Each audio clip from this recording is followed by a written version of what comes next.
जुन्थुनाखि एग्जिबिसनाव मेला दङ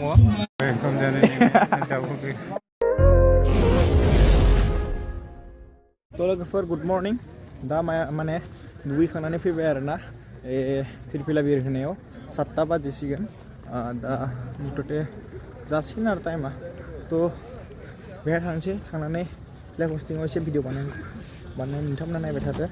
बे जाबाय डेलिगेट हलमोन आरो बेनो थान्दै ओमफ्राय बे गेटआ आरो थान्दैनि गेट ओमफ्राय बे जाबाय केम्प बेफोरो केम्प गोजा आरो ओमफ्राय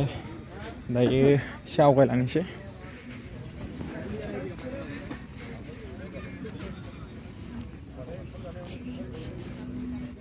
लोगोफोर बेनो मेन पेन्डेला ओमफ्राय बै मेन स्टेज आरो ओमफ्राय बे मेन पेन्डेला खमायाव 6 बिगा 7 बिगा 8 बिगासो जाहैगोन खोमा गिदिरा ओरैबायदि गिदिर नुनायाव खिन्थु केमेरा एंगेलाव फिसा नुदों आरो ना मेक्सिमाम 7-8 बिगा जायाबाबो 6 बिगाथ' जाथारगोन बे ओमफ्राय बहुत एरिया गिदिर आरो ना नायनो हागोन आरामसे पुरा अलराउन्डार आरो माने ओमफ्राय बै जाबाय डाइनिं हल माने बे ओंखाम जादों आरो बै जाबाय बे पेन्डेल गिदिर नुहुरनाया बे गोजान नङा आरो ना बे माने आबादारिनि मेल आरो बेहाय खेथि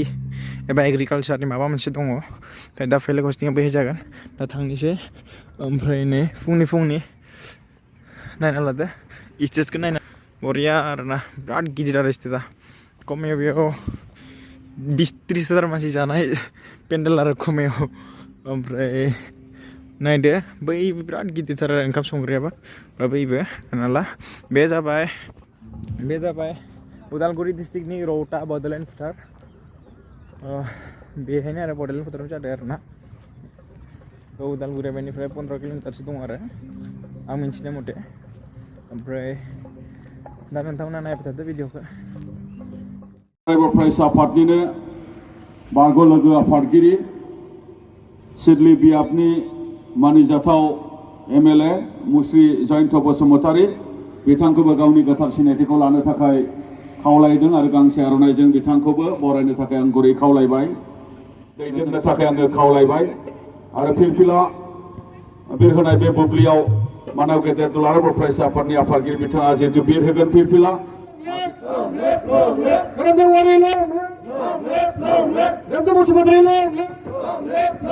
दुलाराय बर' फरायसाफोर थांना थाथों जय बर' हारि जय बर' हारि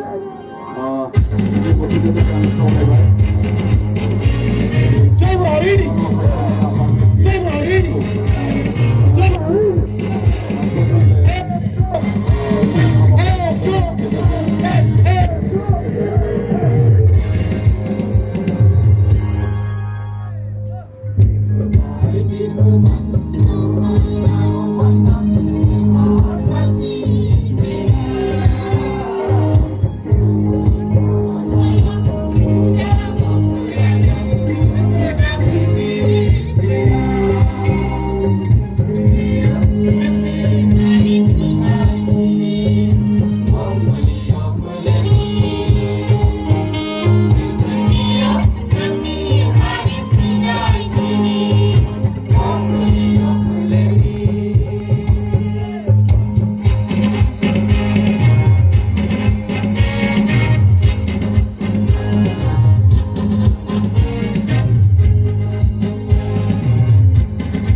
सुदिसा ब्रह्म उर्मिल काकति ओंखाम जानाय जायगा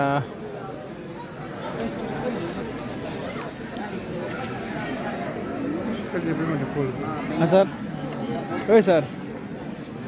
मा कृषि 1 घन्टासो जाबाय ओंखाम जानानै एक घन्टा जाबाय ओंखाम उखैनानै गोलैसिगोन खानासिनखौलै बिजा मैसोजों जाहैनो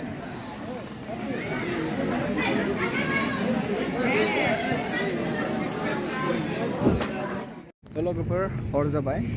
दायो थांगासिनो एग्जिबिसनाव एसे बेरायनो बे लामाजों थांगोन आं बारा बेरायनाय जायाखै मानो होनब्ला मैया हराव माने गान खननानै एसे उन्दुनाया प्रब्लेम जादों बेनिखायनो सानसे उन्दुबाय आरो ना नङा होमबा सार सानसे उन्दुबाय थ' दायो एक्जिबिसनजों एसे बेरायनोसै मेगना एसे बेटारिया फुल जाबाय आरो ना सिनारिखौ नायनो हागोन हरनि सिनारि ओरै थ' जों गाबोन फुङावनो थांसिगोन थ' बेनिखायनो दिनै एसे मोजांनो बेरायना लानोसै आरो थ' नोंथांमोना भिडिअखौ नायबाय थादो भिडिअखौ एफा मोजां आं सर्ट लानो हायाखै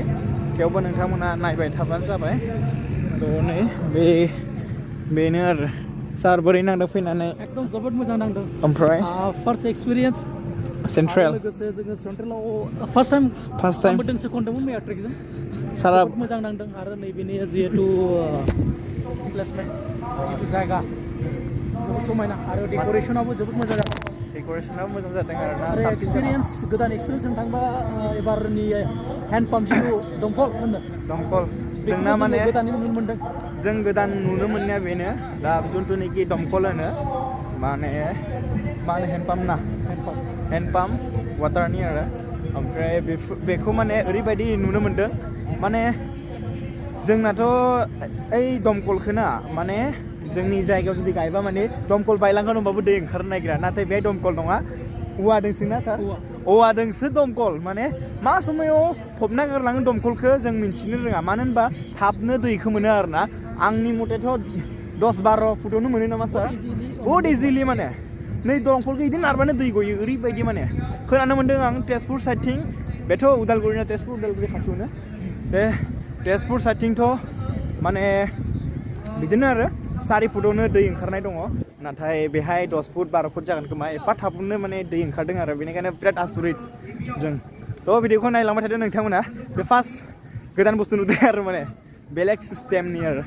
नुफेराखैमोन बिदिनो दा माने नुदों आरो आबादारियाव एसे हाबनोसै जों आबादारि मेलाव मा दङ नायनोसै आरो सिगाङाव लाखिनो हायो ओमफ्रायो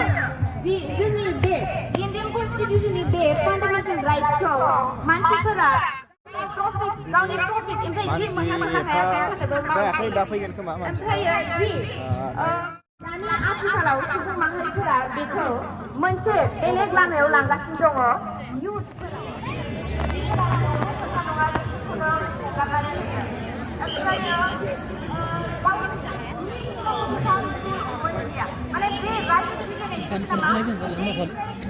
लोगोफोर मानसि गोजा आरो माने फुरा एक्जिबिसनाव हाबफैदो एक्जिबिसननि उनावसो जों माबायाव थांगोन आरो मा होनो आबादारि मेलाव थांगोन बेहाय एन्ट्रि खालामबासो आबादारि मेलाव हाबनो मोनगोन आरो थ' नै दख'ना दखानबो दङ आरो जों दा मेथाइ खननायाव थांनि आरो ना लोगोफोर जों माने ओंखाम उखैनायखाय जाना लानि आरो ना माबा मोनसे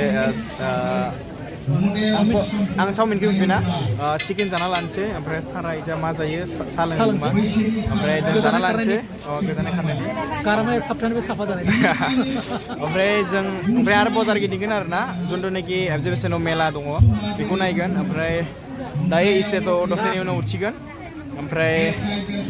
माने आरो बैखौ नायनोसै जोङो फाटाफाटि होगोन थान्दैयावबो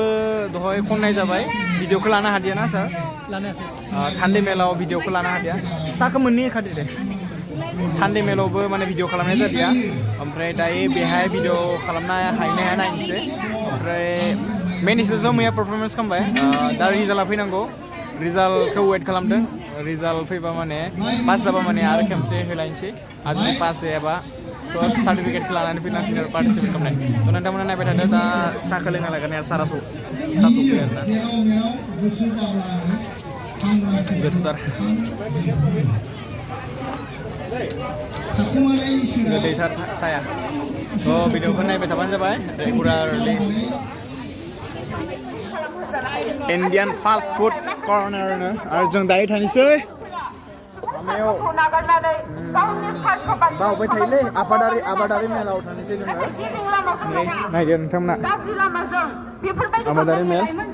बेयाव जाबाय फट' खेबनो हायो बड'लेण्ड एग्रि लाइट एक्सप' दा जोङो बेहाय हाबनोसै आरो जोंनि लाइमोनफोरा आथिखाल मुगायाव बे उदांस्रि केरियारफोरखौ बानायनो हादों ससियेल मिडियाफोरनि गेजेरजोंहाय आरोबाव बेल' नङा दिनै गाबोन गोबां गाज्रि खामानिफोर जानाय समावहाय जेब्ला जोङो सोरबाफोर सासे गथ'आ लेट खालामजादोंब्ला पुरा मेसिन आबादारि मेलनि जिथुनाखि एन्डिखौ मादि बानाया सब ए टु जेड दंजोबो आरो बे एन्डि फिसिनाय एन्डि आसा एम्फौ फिसिनाय आसा लाथा जानाय सब ए टु जेड आरो बेहाय ओमफ्राय बे मानिबारि माने जि बोरै बानायो सब देखायजोबदों आरो जोंनि ट्रेडिसनेलखौ आरो थ' नै ओमफ्राय एन्डि जि दङ बेहाय थ' जों एसे आवगायनोसै जाबाय आरो बेयाव जाबाय आखाइजों बानायनाय सा कफिनि माबा बानायो आरो बेहाय ओमफ्राय बेजा जाबाय ब्लेक राइस बेहाय माइरं मोनगोन बिभिन्न धरननि माइरं मोनगोन आरो बेहाय ओमफ्राय बेजा जाबाय थाव जागोन खोमा ओमफ्राय बेजा दख'नानि आरो दख'ना जिनि आरो रेस्ट हाउस ना गेस्ट हाउस ओमफ्राय जों ओइजा थांसै साथा बानाय बेहाय थ' नै आबादारि मेल बे एन्डिनि आरो सब ओमफ्राय नै दार्लिंआ साजिनो ओमफ्राय बे मानि सार जि दानायनि मेसिना आरो ना बे मेनुफेक्सारिं बे आरो बेयाव बानायजोबो जिनि मानि बानायजोबो आरो थ' नै जों एसे नायबावनि फै सार ओमफ्राय बेहाय जाबाय लाफु बानायनाय माबायदि बानायो माबायदि आरो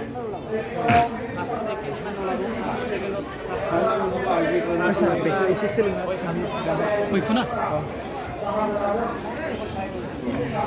सब दंजोबो बेहाय गासै ट्राइबनि माने जि दङ आरो बे ओमफ्राय हेन्ड ट्रेक्टर नै बेलेग मडेलनि ट्रेक्टर आरो जेनेरेटर दङ केजुवेल दङ एग्रिकालचारनि बुस्थु बे जाबाय माइ मिल ना राइस मिल ओमफ्राय बिजा आथानि दङ सब गासैबो दङ आरो ओमफ्राय सार बै मोनसे मेसिना माइ हाग्रा नामा बेयो माइबो हाजायो हाग्राबो हाजायो सापात कलमबो होजायो माबाबो हाग्राबो दानजागोन बिनि प्राइसखौ बुंनो हागोन नामा सारा मोननै अपसन माने मोननै ब्रान्डनि माने मडेल दङ ब्रान्डआ मोनसेयानो मोनसेया जाहैबाय 18,000 मोनसेया जाहैबाय 25,000 डिसकाउन्ट होनानै फर गाबोनसिम मोनसेखौ जों हरगोन अनलि 13,000 मोनसेखौ जाबाय 20,000 बेहाय माने डिसकाउन्ट होगासिनो आरो सारमोना बे एग्रिकालचारनि जिथुनाखि मेसिनारि बुस्थुफोरखौ आरो ओमफ्राय जा 26,000 दङ 26,000 गाबोनसिम अनलि 16,000 डिजेल इन्जिन पेट्रल इन्जिन न मोननै ब्रान्ड दं मोनसे नेक्सन दं 18,000 मोन बेखौ 30,000 हरगासिनो दं नैबेखौ अकल अनलि 16,000 डिसकाउन्ट आरो बे मोनसे ब्रान्डेड बियो स' बेखौ नों श'रुमाव बायनो थांबा 20,000 खमाव मोना स' फर गाबोनसिम अनलि 16,000 आरो बे मा बेसा बे लन मवार हाग्रा दाननाय आरो बेनि एमआरपि जाबाय 35,000 जोङो दा 30 हरगासिनो दं 30 डिसकाउन्ट 5,000 आरो 5,000 दं बेहाय 30,000 थ' लोगो आरो बेयो बेनि नामा जाबाय BST Cobalt इन्डिया कल्टिवेटर होनो बेनि दामा जाबाय 1,10,000 आफ्टार डिसकाउन्ट एप्लाइ खालामनानै 20% होनानै 88,000 हरगासिनो 88,000 थिगानो सारनि थेंक इउ थ' लोगोफोर बेहाय बहुत माने डिसकाउन्टआव माबा होगासिनो माल बुस्थु होगासिनो जिथुनाखि मेसिनारि बुस्थुफोरखौ डिसकाउन्ट खालामनानै होगासिनो 20,000निखौ 17,000-18,000आव 2,000 थाखा होबाबोथ' बहुत आरो 35,000नि बुस्थुखौ माने 30,000 होगासिनो दं 5,000 डिसकाउन्ट बेनिफ्राय आरो मा नांबावगौ माने डिसकाउन्ट बरियानो डिसकाउन्ट होगासिनो नोंथांमोना फैनानै गाबोनहालागै लांफैनो हागोन आरो हायाबाबो बेसोरनो कन्टेक्ट नाम्बारखौ आं लागैले उनाव होनो हागोन नांगौबा बिनानै थ' दायो जोङो एसे आरो एगजिबिसनाव थांलायनोसै आरो बे जाबाय फट' सेल्फि लाजायो आरो माने फट' बेहाय लोगोफोर बेहायनो दङ दायो जोंनि बर' हारिनि जेखाइ आरो खबाइ बिराद गिदिरनो बानायदों आरो ना नै नोंथांमोना नायनो हागोन जेखाइ आरो खबाइ बै जाबाय जेखाइ बे जाबाय खबाइ माने हारसानिबा जाखय आरो खालय कय नैबेनो बिराद गिदिर बानायदों बरियानो थ' नायदो नोंथांमोना थ' होमबा लोगोफोर जों एसे आवगायलांनोसै जा भिडिअ बानायनोसै आरो थ' दलङाव गाखोनोसै बे दलं दं आरोना थ' नै बरियानो नै दलङाव गाखोगासिनो बरिया माने दलं बानायदों नै बरिया नायनो हागोन नोंथांमोना दलं ओमफ्राय बेहायनो मा हाबा जायोनो बेखौ नायनोसै नै बेनो बाथौ ओमफ्राय बेजा हिसान दानाय ओमफ्राय बाथौ दङ आरो बेजा माइ फाख्रि दङ ओमफ्राय आरो बेजा आलासि दङ आरो ओमफ्राय नै जों एसे आवगायलांनि बे बाथौ फुजा खालामो ओमफ्राय खफ्रा बे खफ्रानो अखं आरो इन्जि दं इजानै ओमफ्राय आरो बे भाख्रि इसिंसो ना ओमफ्राय नै इजा जाबाय बाथौ जोंनि आफा बोराइ बाथौ ओमफ्राय बैजा बे सागे सौरा न' इयो ओमफ्राय ओंखाम संग्रा इयो सौरा न' ओमफ्राय इजा जोंनिनो बर' हारिनि मोनसे माने नेरसोन नांगोन बेखौ माने हिसान दानाय होनो आरो बेखौ हिसान थ' नै नायदो ओमफ्राय इजा बाथौ थ' जों माने इजा बिनानावफोराबो दङ आरोना हायो ना हो ओमफ्राय थ' गग्रा आरो गलि आरोना बेहाय मोसौ खायो ओमफ्राय बोरमा खायो बेहाय मोसौ बोरमा खायो आरोना आरो बै जा माइ फुन्थि दं आरोना ओमफ्राय गन्द्रा होनो बेहाय अमा दोनो मा दोनो आरोना ओमफ्राय माइहुं बियो ओमफ्राय बै जा जाबाय फुख्रि जाहैबाय थ' नायना लादो नोंथांमोना बरियानो बानायदों आरोना जोंनि बर'नि जिथुनाखि कालचार सब इहाय एड खालामदों आरो बे फेस्टिभेलावनो आरो